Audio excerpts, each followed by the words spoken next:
Story with Binaca. सुनिए कहानी Binaca की जुबानी। तो लीजिए, हाजिर है कहानी चारुदत्त सेठ की।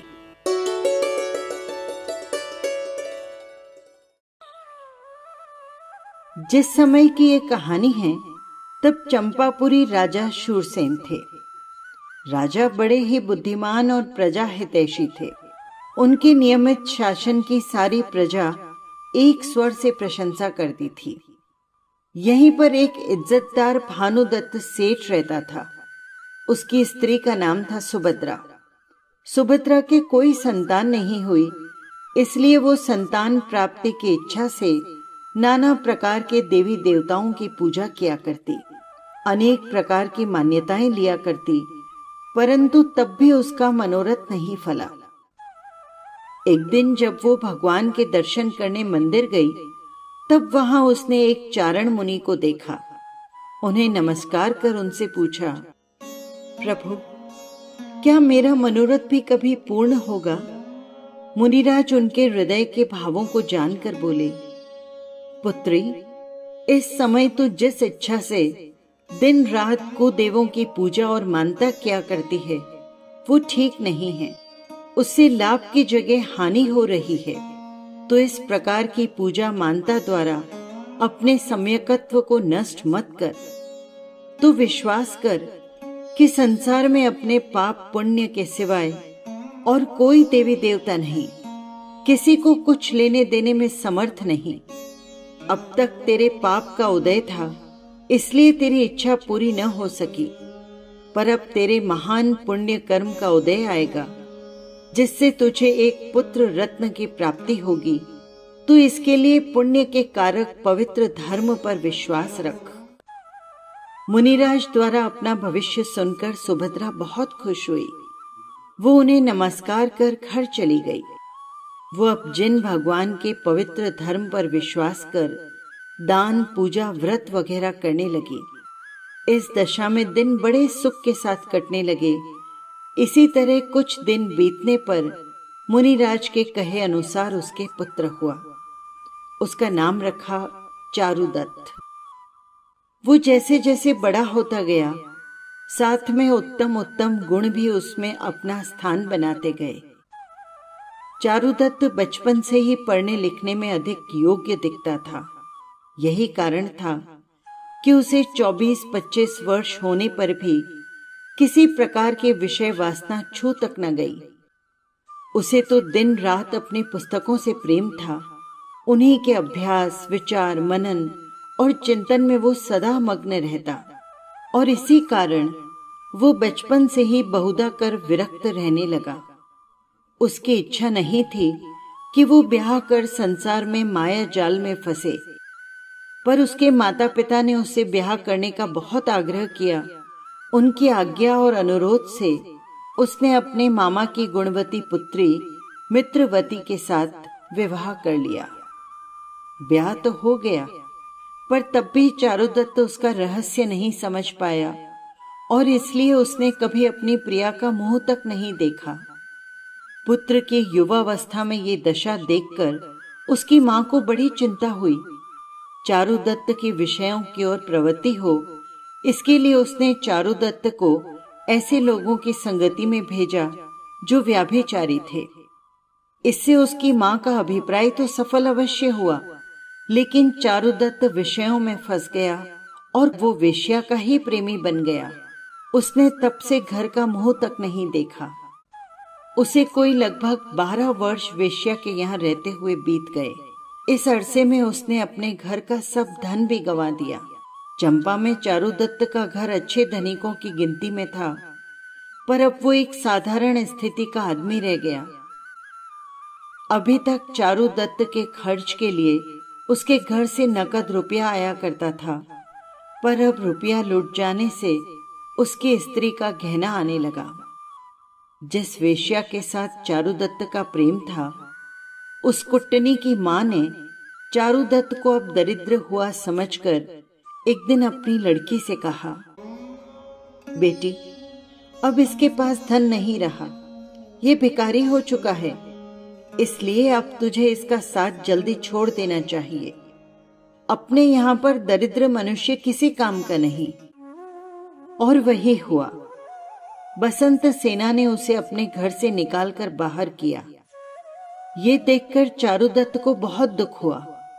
अब उसे जान पड़ा कि विषय भोगों में अत्यंत आसक्ति का कैसा भयंकर परिणाम होता है।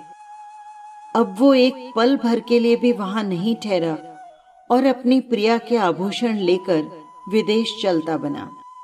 इस हाल में उसे अपनी माता को अपना कलंकित मुंह दिखाना उचित नहीं लगा। यहां से चलकर चारुदत्त धीरे धीरे उलूख देश के उशिरावर्त नाम के शहर में पहुंचा। चंपा से जब वो रवाना हुआ था तब साथ में उसका मामा भी हो गया था। उशिरावर्त में उन्होंने कपास खरीदी।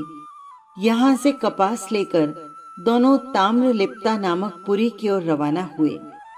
रास्ते में एक भयंकर वन में जा पहुंचे। कुछ विश्राम के लिए उन्होंने वहीं पर डेरा डाल दिया। इतने में एक महा आंधी आई और परस्पर की रगड़ से बांसों में आग लग उठी। हवा चल रही थी, सो आग की चिंगारियां उड़कर इनके कपास पर आ पड़ी। देखते ही देखते सब कपास भस्मीभूत हो गया। इस हानि से चारुदत्त बड़ा ही दुखी हुआ। वो यहां से किसी दूसरे देश की ओर जाने के लिए अपने मामा के सलाहकार समुद्रदत्त सेठ के जहाज द्वारा पवन द्वीप में जा पहुंचा। यहां इसके भाग्य का सितारा चमका। कुछ वर्ष रहकर इसने बहुत धन कमाया। इसकी इच्छा देश लौटने की हुई। अपनी माता के दर्शनों के लिए इसका मन अधीर हो उठा। वो चलने की तैयारी करने लगा और जहाज में अपना धन असबाब लाद दिया। जहाज अनुकूल समय देखकर रवाना हुआ। जैसे जैसे वो अपनी जन्म भूमि की ओर शीघ्र गति से बढ़ता जा रहा था, चारुदत्त को उतनी ही अधिक प्रसन्नता होती जाती थी। पर ये कोई नहीं जानता कि मनुष्य का चाहा कुछ होता है या नहीं। होता वही है जो भाग्य को मंजूर होता है। यही कारण हुआ कि चारुदत्त की इच्छा पूरी न हो पाई और अचानक जहाज किसी से टकराकर फट गया। चारुदत्त का सब माल सामान समुद्र के विशाल उदर की भेंट चढ़ा और वो पहले सा ही दरिद्र हो गया। पर चारुदत्त को दुख उठाते उठाते बड़ी सहन शक्ति प्राप्त हो गई थी। एक पर एक आने वाले दुखों ने उसे निराशा के गहरे गड्ढे से निकालकर पूर्ण आशावादी और कर्तव्यशील बना दिया था। इसलिए इस बार उसे अपनी हानि का कुछ विशेष दुख नहीं हुआ। वो फिर कमाने के लिए विदेश चल पड़ा। उसने अब की बार बहुत धन कमाया। घर लाते समय फिर उसकी वही पहले सी दशा हो गई। इतने में भी उसके बुरे कर्मों का अंत न हुआ। ऐसी भयंकर घटनाओं का कोई 7 बार उसे सामना करना पड़ा। इसने कष्ट पर कष्ट सहा, पर अपने कर्तव्य से कभी विमुख नहीं हुआ।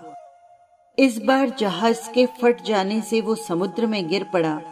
इसे अपने जीवन का भी संदेह हो गया था। इतने में भाग्य से बहकर आता हुआ एक लकड़ी का तख्ता इसके हाथ में पड़ गया। उसे पाकर इसके जी में जी आया। किसी तरह ये उसकी सहायता लेकर समुद्र किनारे आ लगा। यहां से चलकर वो राजगृह में पहुंचा।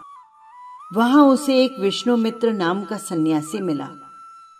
सन्यासी ने इसके द्वारा कोई काम निकलता देख पहले बड़ी सज्जनता से इसके साथ व्यवहार किया। चारुदत्त ने ये समझकर कि ये कोई भला आदमी है, अपनी सब हालत उसे कह सुनाई। चारुदत्त को धनार्थी समझ विष्णुमित्र उससे बोला, अब मैं समझा, तुम धन कमाने को घर से बाहर आए हो। अच्छा हुआ जो तुमने अपना हाल सुना दिया, पर सिर्फ धन के लिए अब तुम्हें इतना कष्ट न उठाना पड़ेगा। आओ, मेरे साथ आओ। यहां से कुछ दूरी पर जंगल में एक पर्वत है। उसकी तलहटी में एक कुआं है। वो कुआं एक रासायन से भरा है और उस रासायन से सोना बनाया जाता है। सो तुम उसमें से कुछ थोड़ा सा रस ले आओ, उससे तुम्हारी सारी दरिद्रता नष्ट हो जाएगी।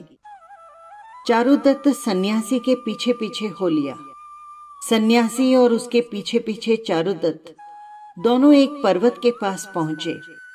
सन्यासी ने रस लाने की सारी बातें समझाकर चारुदत्त के हाथ में एक तुम्बी दी और एक सीके पर बिठाकर उसे कुएं में उतार दिया। चारुदत्त तुम्बी में रस भरने लगा। इतने में वहां बैठे हुए एक मनुष्य ने उसे रस भरने से रोका। चारुदत्त पहले तो डरा, पर जब उस मनुष्य ने कहा कि तुम डरो मत, तब कुछ संभल कर वो बोला, तुम कौन हो और इस कुएं में कैसे आए? कुएं में बैठा हुआ मनुष्य बोला, सुनिए, मैं उज्जैनी में रहता हूं। मेरा नाम धनदत्त है। मैं किसी कारण से सिंहल द्वीप गया था। वहां से लौटते समय तूफान में पड़कर मेरा जहाज फट गया।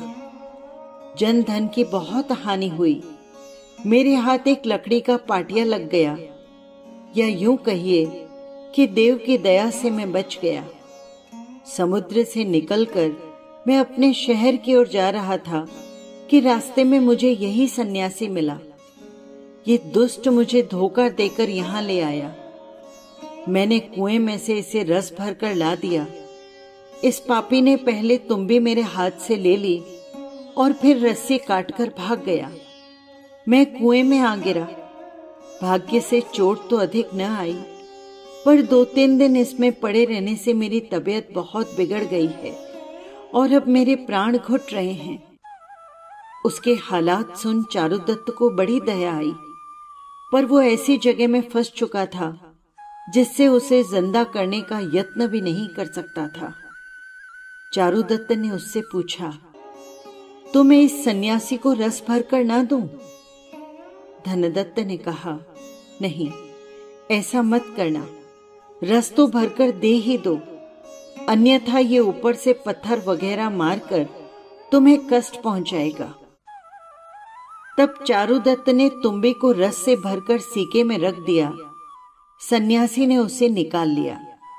फिर चारुदत्त को निकालने के लिए उसने फिर सीका कुएं में डाला।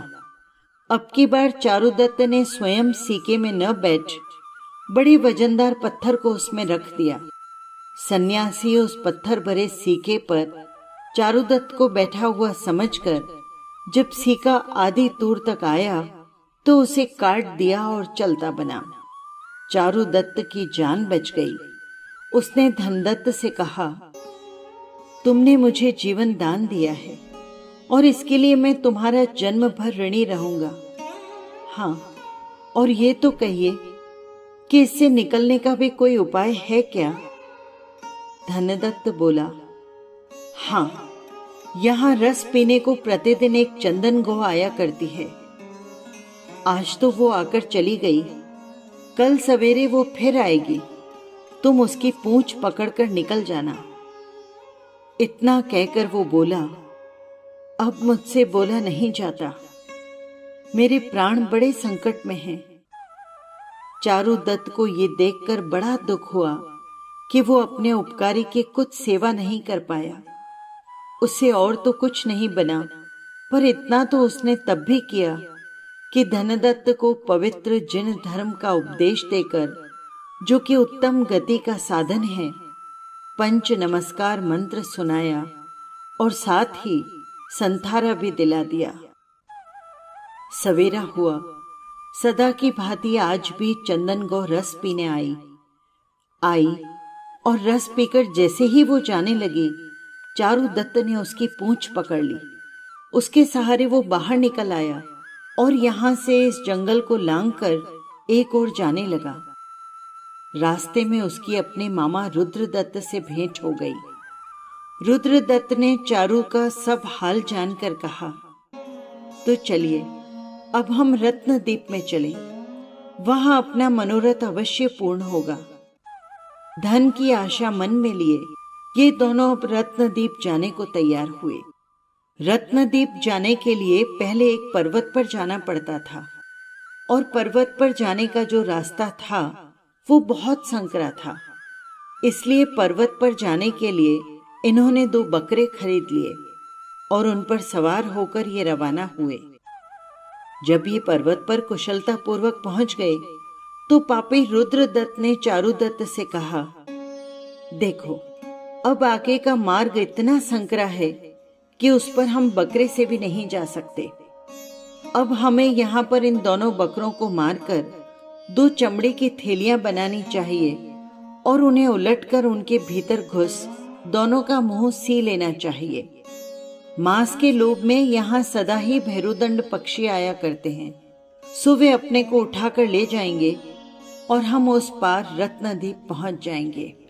और वहां पर जब ये पक्षी हमें खाने लगेंगे तो हम इन थैलियों को चीरकर बाहर निकल आएंगे। मनुष्य को देखकर पक्षी उड़ जाएंगे और ऐसा करने से बहुत सीधी तरह अपना काम बन जाएगा। चारुदत्त ने रुद्रदत्त की पापमयी बात सुनकर उसे बहुत फटकारा और साफ इनकार कर दिया कि मुझे ऐसे पाप द्वारा धन प्राप्त नहीं करना है। रात को ये दोनों सो गए।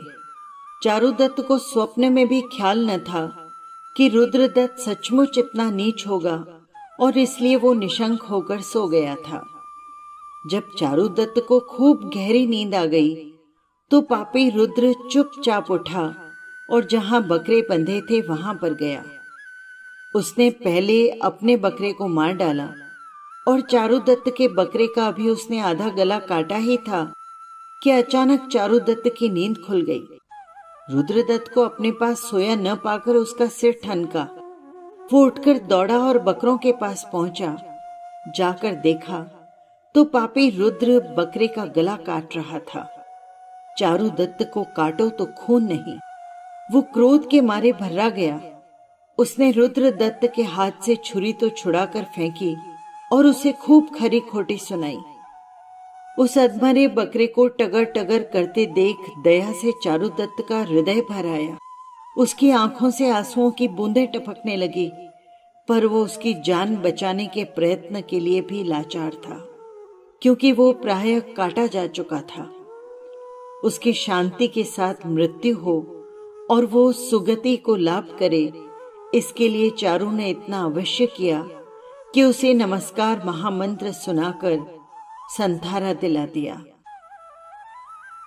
चारुदत्त ने बहुतेरा चाहा कि मैं पीछे लौट जाऊं, पर वापस लौटने का उनके पास कोई उपाय न था।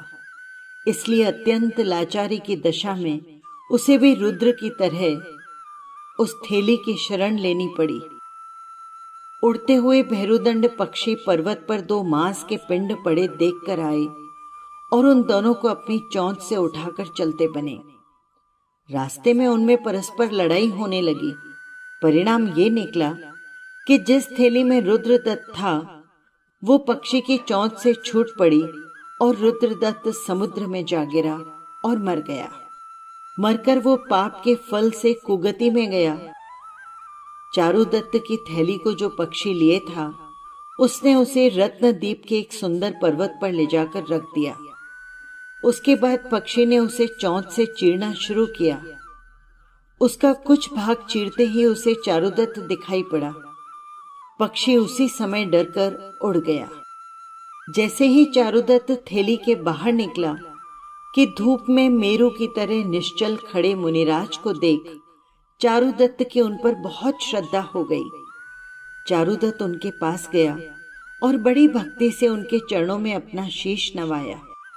मुनिराज का ध्यान पूरा होते ही उन्होंने चारुदत्त से कहा, चारुदत्त, क्यों तुम अच्छी तरह तो हो ना? मुनि के द्वारा अपना नाम सुनकर चारुदत्त को कुछ संतोष तो इसलिए अवश्य हुआ कि एक अत्यंत अपरिचित देश में कोई पहचानता भी है, पर इसके साथ भी उसके आश्चर्य का ठिकाना न रहा। वो बड़े विचार में पड़ गया कि मैंने तो इन्हें कभी नहीं देखा, फिर इन्होंने मुझे कहां देखा है। खैर, जो हो, इन्हीं से पूछता हूं कि ये मुझे कैसे जानते हैं। वो मुनिराज से बोला। प्रभु, मालूम होता है कि आपने मुझे कहीं देखा है। बतलाइए तो, आपको मैं कहाँ मिला था? मुनि बोले, सुनो, मैं एक विद्याधर हूं। मेरा नाम अमित गति है। एक दिन मैं चंपापुरी के बगीचे में अपनी प्रिया के साथ सैर कर रहा था। उसी समय एक धूम सिंह नाम का विद्याधर वहां आया। मेरी सुंदरी स्त्री को देखकर उस पापी की नीयत डगमगाई। काम से अंधे हुए उस पापी ने अपनी विद्या के बल से मुझे एक वृक्ष में कील से जकड़ दिया और मेरी प्यारी को विमान में बिठाकर मेरे देखते देखते आकाश मार्ग से चल दिया। उस समय मेरे ऐसा कोई पुण्य कर्म का उदय आया कि तुम उधर से आ निकले। तुम्हें दयावान समझकर मैंने तुम्हें इशारा करके कहा, वे औषधियां रखी है, उन्हें पीसकर मेरे शरीर पर लेप कर दीजिए। आपने मेरी प्रार्थना स्वीकार की। उससे दुष्ट विद्याओं का प्रभाव नष्ट हुआ और मैं उन विद्याओं के पंजे से छूट गया, जैसे गुरु के उपदेश से जीव माया मिथ्या की कील छूट जाती है। मैं उसी समय दौड़ा हुआ कैलाश पर्वत पहुंचा और धूम सिंह को उसके कर्म का उचित प्रायश्चित देकर उससे अपनी प्रिया को छुड़ा लाया। फिर मैंने आपसे कुछ प्रार्थना की कि आपकी जो इच्छा हो मुझसे मांगे, पर आप मुझसे कुछ भी लेने को तैयार नहीं हुए। इसके बाद मैं आपसे विदा होकर अपने नगर में आ गया। मैंने इसके पश्चात कुछ वर्षों तक और राज्य किया। राज्य श्री का खूब आनंद लूटा। बाद में आत्म कल्याण की इच्छा से पुत्रों को राज्य सौंप दिया और स्वयं दीक्षा ले ली, जो कि संसार का भ्रमण मिटाने वाली है। चारण रिद्धि के प्रभाव से मैं यहाँ पर आकर तपस्या कर रहा हूँ। मेरा तुम्हारे साथ पुराना परिचय है, इसलिए मैं तुम्हें पहचानता हूं। सुनकर चारुदत्त बहुत खुश हुआ। उसी समय एक बहुत खूबसूरत युवा वहां आया। सबकी दृष्टि उसके तेज की ओर जा लगी। उस युवा ने सबसे पहले चारुदत्त को प्रणाम किया। ये देखकर चारुदत्त ने उससे ऐसा करने से रोककर कहा, तुम्हें पहले गुरु महाराज को वंदन करना चाहिए। आगत युवा ने अपना परिचय देते हुए कहा, मैं बकरा था। पापी रुद्रदत्त जब मेरा आधा गला काट चुका था कि उसी समय मेरे भाग्य से आपकी नींद खुल गई। आपने आकर मुझे नमस्कार महामंत्र सुनाया और साथ ही सन्यास दे दिया। मैं शांत भाव से मरकर नवकार मंत्र के प्रभाव से सौधर्म स्वर्ग में देव हुआ। इसलिए मेरे गुरु तो आप हैं। आप ही ने मुझे सन्मार्ग बतलाया है।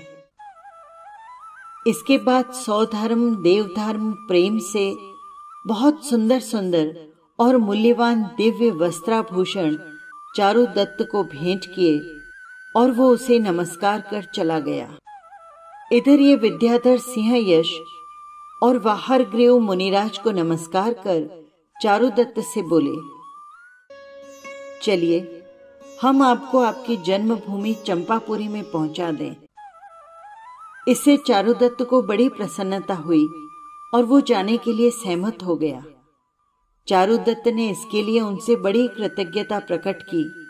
उन्होंने चारुदत्त को सबके माल असबाब सहित बहुत जल्दी विमान द्वारा चंपापुर पहुंचा दिया। उसके बाद उन्हें नमस्कार कर और आज्ञा लेकर अपने स्थान पर लौट गए। अचानक अपने प्रिय पुत्र के आ जाने से चारुदत्त के माता पिता को बड़ी खुशी हुई। उन्होंने बारंबार उसे छाती से लगाकर वर्षों से वियोगाग्नि से जलते अपने हृदय को ठंडा किया। चारुदत्त के प्रिया मित्रवती के नेत्रों से दिन रात बहती हुई वियोग की धारा और आज प्रिय को देखकर बहने वाली आनंद की धारा का अपूर्व समागम हुआ। उसे जो आज सुख मिला, उसकी समानता में स्वर्ग का दिव्य सुख भी तुच्छ है। बात की बात, चारुदत्त के आने का समाचार पूरी नगरी में पहुंच गया और उससे सभी को आनंद हुआ। चारुदत्त एक समय बड़ा धनी था। अपने कुकर्मों से वो पथ पथ का भिखारी बना, पर जब से उसे अपनी दशा का ज्ञान हुआ, तब से उसने केवल कर्तव्य को ही अपना लक्ष्य बनाया और फिर कर्मशील बन उसने कठिन से कठिन काम किया। उसमें कई बार उसे असफलता प्राप्त हुई, पर वो निराश नहीं हुआ और काम करता ही चला गया। अपने परिश्रम से उसके भाग्य का सितारा फिर चमक उठा और वो आज पूर्ण तेज प्रकाश कर रहा है। इसके बाद चारुदत्त ने बहुत वर्षों तक खूब सुख भोगा और जिन धर्म की भक्ति और उपासना की। अंत में उदासीन होकर उसने अपने पुत्र सुंदर को अपने स्थान पर नियुक्त किया और स्वयं ने दीक्षा ले ली। मुनि होकर उसने खूब तप किया और आयु के अंत में संधारे पूर्वक मृत्यु प्राप्त कर स्वर्ग में अपना स्थान प्राप्त किया।